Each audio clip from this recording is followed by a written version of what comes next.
We can now bring in John Herbst, Senior Director at the Eurasia Center and former U.S. Ambassador to Uzbekistan and Ukraine. Thank you very much for joining us here on France 24. Now, a columnist for the Washington Post is reporting that Nancy Pelosi's trip to Taiwan is going ahead. Is this a good move, given that Beijing has repeatedly warned that its army won't sit idly by? I think that Pelosi and the U.S. have no choice here. It's not as if Pelosi, as she planned her trip, needed to go to Taiwan, but she was considering it. And the Chinese simply said this is unacceptable.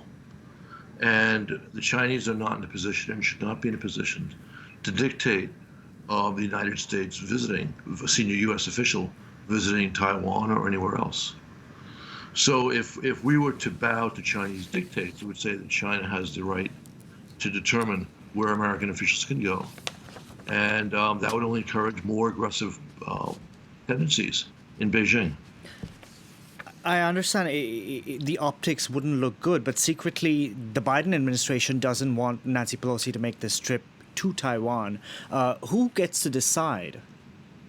Well, I think you're right that the administration doesn't want it, and it's not so secret. They've kind of let everyone know, which is a serious mistake on their part, because that demonstrates they can be intimidated. Pelosi will ultimately make the decision. Congress is a co-equal branch of the U.S. government. And I think that she understands the stakes, and she has a certain commitment to Taiwan.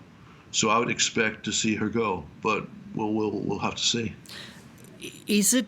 Let's talk about the timing of this visit. Is it wise for the Speaker of the House to plan a visit to Taiwan, given that the world is grappling with high inflation and any sort of conflict with China will only worsen and exacerbate that problem?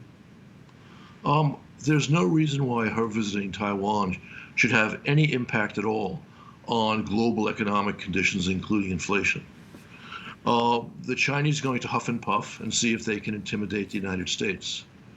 And if we allow the Chinese to do that, they will do more things. They could commit more provocations in the future. I suspect if she goes, this will disappear as a story. China potentially huffing and puffing. This trip obviously comes as the war in Ukraine continues. China's keeping a close eye to see how the world reacts, how long the world keeps up the pressure on Russia. Do you think that also plays into how China chooses to react? You are absolutely right that China is watching the war in Ukraine closely. I think that she has been almost as unpleasantly surprised as Putin by the strength of the American and Western support for Ukraine and Ukraine's ability on the battlefield to thwart the Russians. They want to see if they can intimidate the United States by telling Nancy Pelosi, do not go to Taiwan. And again, if we allow them to do that, it would be a serious mistake.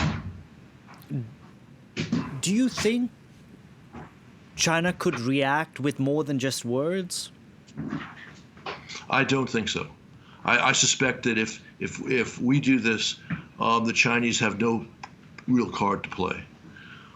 They've obviously been pursuing aggressive policies in the South China Sea with their atoll building exercises, their refusal to allow, or rather their annoyance when the United States exercises maritime transportation rights. But ultimately, there's not much they can do.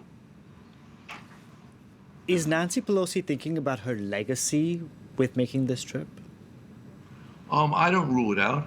I don't think she wants to feel that she can be told where she can and cannot go by a foreign power, however powerful that power happens to be. John Herbst, we're going to have to leave it there. Thank you very much for joining us on the program Thank today. you. My pleasure.